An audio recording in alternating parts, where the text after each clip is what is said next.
Mesdames et messieurs, bonjour et bienvenue dans la deuxième partie du Grand Diète de l'information. Ravi de vous retrouver et de vous savoir nombreux à l'écoute de cette tranche qui court jusqu'à 10h. Eh bien, on va y aller tout à l'heure avec la question du jour. La suite sera consacrée aux nouvelles sportives et nous reviendrons ici avec le projet Azoli pour vous ce matin. Voilà l'essentiel de ce qui vous attend. Fraternité FM, le Grand Direct. Ulrich Abalo. Ulrich, bonjour. Bonjour René, bonjour à tous. Nous avons aussi le bonjour du directeur commercial de la maison, Nicolas Ruiter-Rosso. Avant d'attaquer donc la question du jour, je rappelle que ça a trait à l'histoire politique de notre pays. C'est bien cela, René Soglou, et la question dit ceci.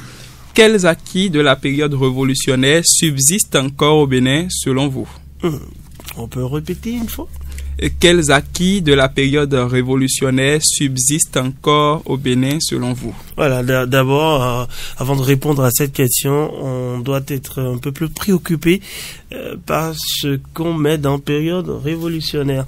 Pendant cette période où le Bénin a tourné dos, je vais dire, à certaines pratiques, à une certaine façon de voir son avenir, un changement radical qui aura marqué le temps et l'histoire politique du Bénin, du Dahomey même. Alors, on peut y aller. Oui, il faut dire que c'est une période mémorable pour le Bénin. Et cette période marquée surtout par l'avènement, autant pour moi, du général en son temps, simplement Mathieu Kérékou, qui arrive au pouvoir par un coup d'État, ça il faut le préciser, mais pour mettre fin à une gabégie qu'on observait au sommet du pouvoir dans notre pays. C'était ce système qu'on appelle système tricéphale et qui permettait à 3 personnes de passer à tour de rôle à la tête du pays. C'était Apiti, c'était Aromadegbe, c'était également Maga, et chacun passait pour faire une brève période de 2 ans au pouvoir. Vous savez qu'en 2 ans on ne peut jamais rien faire à la tête d'un pays. Pour mieux vous replonger dans cette période, nous allons suivre le reportage Focus réalisé lundi. Le reportage Focus s'intéresse bien sûr à ce sujet-là, puisque vous parlez de ce système où le Bénin, où le Dahomey avait 3 présidents. Qu'est-ce qui s'était passé? Il y a eu un putsch dirigé par le président Mathieu Kérékou. Nous allons suivre cet élément et on revient en studio.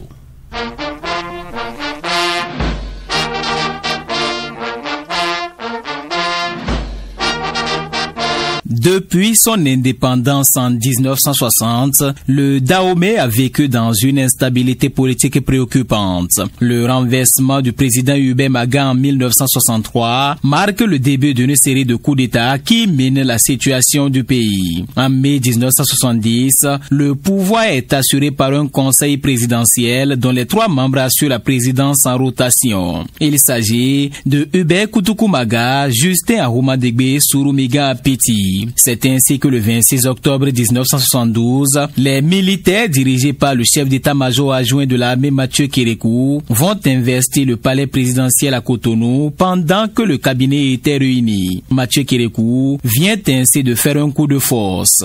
L'armée s'engage solennellement à donner au peuple dahoméen l'espoir d'une aube véritablement nouvelle.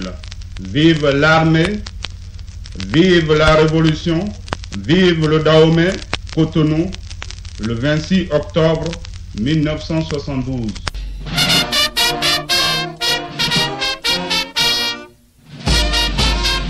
Kérékou abolit alors la structure de la présidente tournante, supprime l'Assemblée nationale et se dit préoccupé à l'urgence de redresser l'économie nationale. Ce que nous reprochons, c'est le système.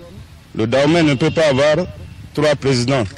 La France a plus de 55 millions d'habitants, j'espère, je crois bien, mais elle n'a qu'un président. Alors qu'au Dahomey, on a à peine 3 millions, 3 présidents, c'est trop. Nous sommes assez pauvres pour avoir 3 chefs. Il n'y avait pas d'autorité de l'État. Donc, ces 3 présidents ne se reposaient sur rien d'abord. Et le peuple a apprécié l'action que nous avions menée. C'est terminé.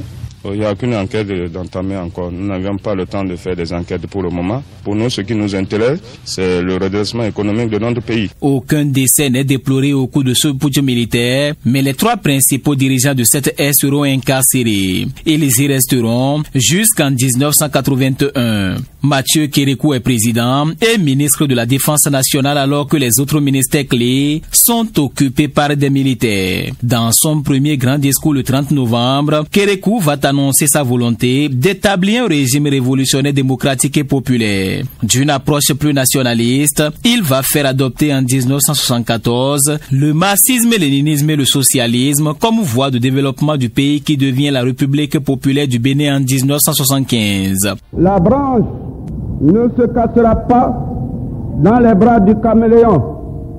Le Dahomey sera commandé et dirigé par le gouvernement militaire révolutionnaire dans la sagesse et la dignité.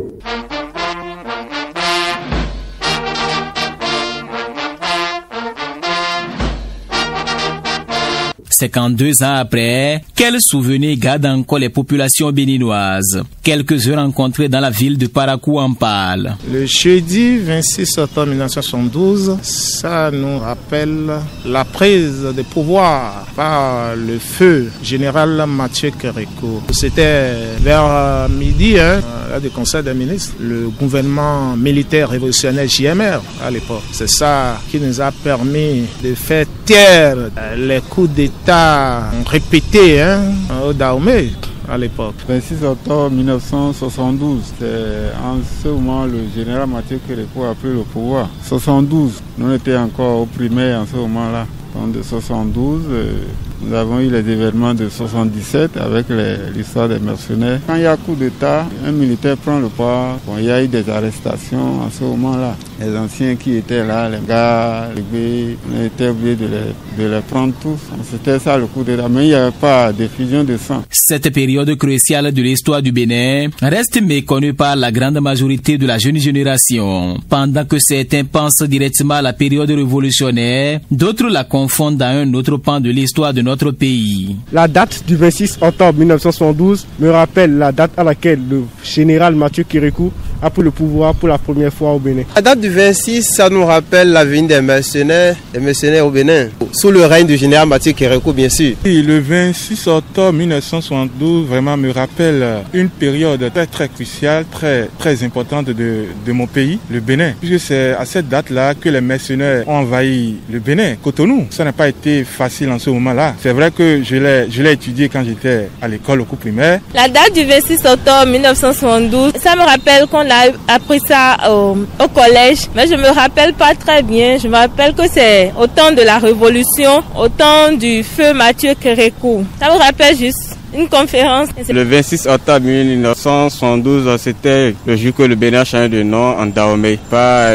Mathieu Kérékou. Et pourtant, cette page de l'histoire politique de notre pays fait partie intégrante du programme scolaire. Xavier Tidékou est un enseignant d'histoire-géographie au collège d'enseignement général de Titirou à Parakou. Les vrais germes de ce coup d'État étaient des menaces de mort mutuelle entre le président Maurice Kouandété et le président Justin Aromadébé. Toute tentative du président Hubert Maga pour résoudre ce problème est vaine, ce qui a failli déclencher une guerre civile au Bénin. En son temps, dès les années 1970, le Bénin est dirigé par un trio. Le trio était composé du président Hubert Maga, le président Justin Aromadébé et le président Soro Megan Apiti. À partir du milieu des années 1980, le pouvoir est acculé par une conjoncture économique sans précédent et qui dérive d'une série de facteurs. La morosité internationale, la gabegie financière et bien d'autres mots. Face à cette situation nourrie par des idéologies du Parti communiste de Dahomey, la rue a grondé par des manifestations protestataires. Désarmée, la junte militaro-marxiste va se résigner à opérer des réformes politiques, économiques et sociales et le 6 décembre 1989, elle va abandonner le socialisme comme orientation idéologique de l'État et convoque une conférence nationale. Une conférence au cours de laquelle plusieurs décisions seront prises, entre autres la nouvelle constitution du Bénin qui finira par être promulguée le 11 décembre 1990 avec pour trame la démocratie et l'état de droit.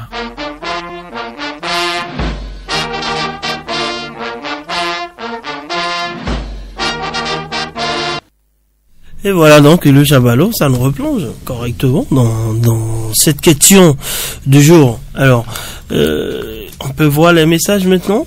Oui, quelques messages rapidement parce que le temps il est parti, il faut le dire. René Soglo à Norlé, c'est le tout premier porteur de commentaires ce matin qui dit: bonjour chers animateurs, chers journalistes, le sujet du jour me fait sourire en sorte que dans notre génération nous ne pourrons pas faire grande comparaison.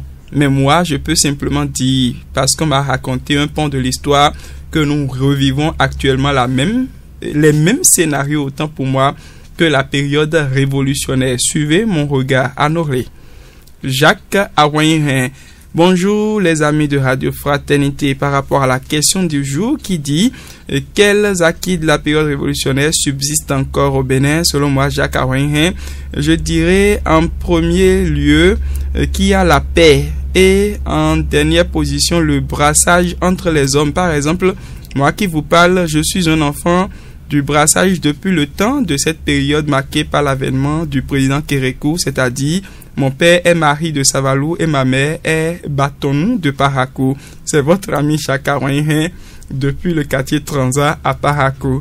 Baudouin Semansa Dassi. Bonjour fraternité. Vous parlez d'acquis de la période révolutionnaire. Eh bien, comme vous et moi, nous constatons trop d'exilés politiques, de prisonniers politiques. Oh, quel message! Il est resté totalement hors jeu par rapport au sujet, comme on le dit, par rapport à notre sujet. Mais bon, il faut de tout pour faire un monde. René Solclo. Hubert Kouamina vient juste après lui.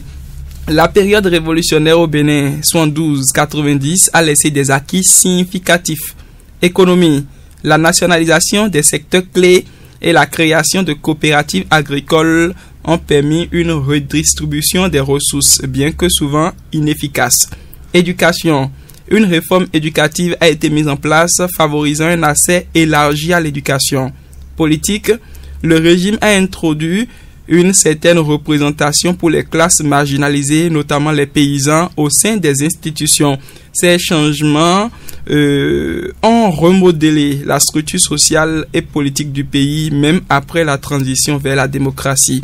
Excellente semaine à tous. Encore plein de messages, mais je crois que ce message résume bien la réponse à donner à cette question du jour. François Rikwamina pour terminer. Bonjour le plateau.